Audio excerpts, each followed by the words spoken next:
I don't know if you, like me, love rainy days, but I seem to get the most done in a rainy day. I guess because there's nothing else to do. Hi everyone. Hi new students at Pellissippi. My name is Mike Murphy. I am an English professor at Pellissippi State.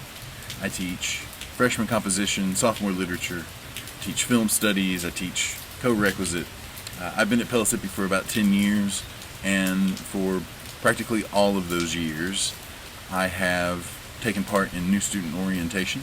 I'm happy to do it because in the past it's allowed me an opportunity to just reach out to students. I get to know some people who I will eventually have in my classes at some point.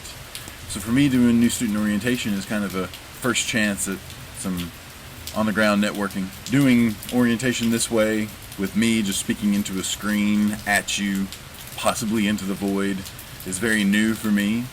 But hopefully if you're in this orientation course and you're watching this video, you'll get a chance to see maybe a little bit of what the fall is going to be like. Typically, new student orientation sessions are times where new students get together and they get to meet some of the administrators, some of the professors, and some of the people who they'll just see about campus performing various functions. Another thing that tends to happen at these sessions is students get a deluge of information about the services and about the various advising opportunities and financial aid, degree requirements, transfer information, campus safety, the library tour, the campus tour, and a whole plethora of information just about navigating the college generally. When it comes to the faculty portion of new student orientation, it tends to be focused more on the classroom aspect of college, and it gives faculty a chance to help students set some expectations for the weeks ahead. When I think about what to tell you as far as what to expect in the weeks ahead of us this semester, I have to be honest and say that I'm not entirely sure. Virtual instruction and online teaching is something that is entirely new to me. It's not something I've done a lot of in my career. And I have to imagine that when many of you were thinking, however many weeks or months ago, about entering college and furthering your education, I have to imagine that many of you probably didn't expect to be taking class in this kind of setting and in this format. And so many of you may be feeling a certain amount of apprehension or anxiety or maybe even just frustration about what we are all sort of being asked and in many cases forced to do this semester. And if you're a student who feels this way, rest assured that as a faculty member, I can say I feel a lot of the same way. I know that in an online setting, there's something missing. There's a personal touch. There's an experience that it can feel like you're not having, that you would have if you were on campus. In a normal semester, you might leave class, walk down the hall, and pop into a room where someone is providing a poetry reading. You might go down to the next room and see that people are watching movies and handing out popcorn for you to join them in.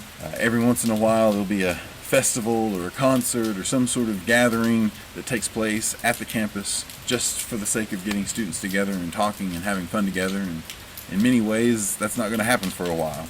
But despite all of that, I think that we can all have a decent semester and have an enjoyable and educational experience in an online setting.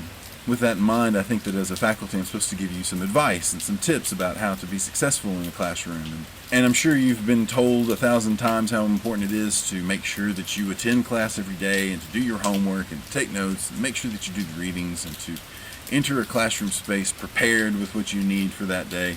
And in many other instances, under normal circumstances, what I might say to you is make sure you get to class on time. Make sure that you show up 30 minutes early so that you can get a good parking spot, and make sure that you go visit your professor at their office if you have questions, or to go see the tutors up in the library. And while most of those services are going to be available to you in some form, it won't be as simple as just walking down the hall. So with that in mind, in terms of the advice I might give someone heading into this semester as opposed to all others, I think there's a couple of things that I can say. The first thing I would say is that this semester is really going to be an exercise in patience. And I think that one of the things you can probably do to help prevent yourself from getting derailed right off the bat is to just recognize that everything is going to require you to be just a little bit patient this semester. This includes being patient with things like your computer and your internet connection and software. It's absolutely no doubt that computers can be frustrating to deal with because for all their capabilities, they're still just stupid machines that break and malfunction and really can only do what you tell them to do, and they expect you to be precise and tell them to do it in a certain way, and if you don't, haywire. Recognize that up front and just go ahead and try to say, I'm not going to get frustrated with my machines. There's nothing getting frustrated with the computer is going to do to make it run more properly. If your computer doesn't run properly, or if you have real problems interacting and interfacing with it, there is support for you. I'll get to that in a second. But in addition to just being patient with your computer, be patient with your classmates, be patient with your professor. Many of your professors are taking part in online education for the first time as well. Just because we're college professors doesn't mean all of us have great computers with awesome internet access. Everyone will get into the habit, everyone will fall into the groove, just like normal. But if it takes a little longer than usual, just go ahead and expect that. Geese. The last thing you should be patient with is yourself. No one's expecting you to be aces at this automatically. I mean, if this is your first time ever in college, it's exercising muscles that you haven't possibly used in a while. And even if you're coming into college straight out of high school, you're going to be asked to flex those muscles a little bit harder and use them in different ways. So again, if things don't seem like the wheels are greased right away and you're just really feeling and excelling automatically, then just recognize that that's not only okay, it's normal. It's just all part of getting involved in a new thing. Sort of in conjunction with that, the second piece of advice that I would give you for being successful this semester is go ahead right now and locate the support that is available to you through the college. If you're having trouble with your computer or with interacting with the software or accessing certain things online, make sure that you know help desk's number, make sure that you can get in contact with them. If you're struggling in class, there's academic support. Pellissippi is still going to be offering tutoring online. You'll still have access to things like the testing center and all kinds of virtual help for you. If being in an online environment constantly bums you out, or if the stresses of just reality and living life in a lockdown pandemic situation has got you feeling down, then there is emotional and mental support as well for you. Pellissippi has its own staff of counselors, but in addition to that, there are numbers and places that you can reach out to, and all you really need to do to get the ball rolling on that is just ask. Just speak up and advocate for whatever it is that you need. The third thing that I can say, and having to do with just taking part in online education, is to recognize the ways in which online education has its own interesting and unique booby traps and pitfalls that you're going to need to recognize and be able to avoid and resist in order to really do well. When you're interacting on a computer, sometimes it feels very easy to multitask. And I'm speaking personally here. I've been in meetings where it seems to drag on a little bit, and maybe what's going on at this very moment doesn't particularly interest me or doesn't seem to apply to me as far as I can tell. And you start to zone out and your mind starts to wander, and maybe you think, oh, let me just check my text messages, or oh, let me just tab over to Facebook or Instagram or Twitter or whatever it is. And then as soon as you do that, your mind starts to wander away. And even though maybe you're still hearing the person talk in your ear, your mind is elsewhere. Your eyes are on a different topic. And the next thing you know, maybe someone goes, "Did you have a question? Did you understand?" Or worse yet, maybe they call you by name. Maybe they go, "Hey Mike, did you have anything you wanted to add?" I have no idea what it is they want me to add to because I haven't been paying attention for 5 minutes. I've been on YouTube, or I've been playing Pokemon, or whatever it is that's got my attention. It's easy enough to fall into those kinds of pitfalls, those attention deficit pitfalls, even when you're just sitting in a normal class. I see students on their cell phones all the time, even when I'm right there in front of them. Sometimes those temptations are exponentially more enticing and more difficult to resist because you think to yourself you can handle it. I'm just going to tab over real quick. I won't get lost. Boom. Minutes have passed. And now you've missed something. Now you're being called in class, or now you're being asked a direct question, and you're lost. It's going to be on you, and if you let yourself get lost and you let yourself lose attention, then you're going to miss out on something that you're going to need down the line in order to perform a task, in order to execute an essay, or it's going to be a question on a test that you're going to have to take. In addition to that, it may just be extra tempting to not necessarily prepare yourself for the day like you would if you had to leave your house to go to college. Maybe you didn't have your coffee, maybe you didn't eat breakfast, maybe you didn't even get out of bed. Maybe you think that you can get through an English class tucked under the blanket with me on your phone. I promise you it's not going to be the case. So try to make it as regular of an experience for yourself as you can. Get yourself dressed, get in the shower, have yourself some coffee, and sit down upright at the table and take part in the class. I think that is the bare minimum that you can do in order to make sure that you are fully present physically and mentally, because it's going to take a little bit of extra from you in order to be successful. The last thing I will tell you, and this is the thing that I generally tell my orientation groups when I'm there in person, I don't know what it is that you want out of college. I know that a lot of students come to college and they think of it as just a step that they've got to take along the way to get a job that they want. And maybe they think of college as little more than job training.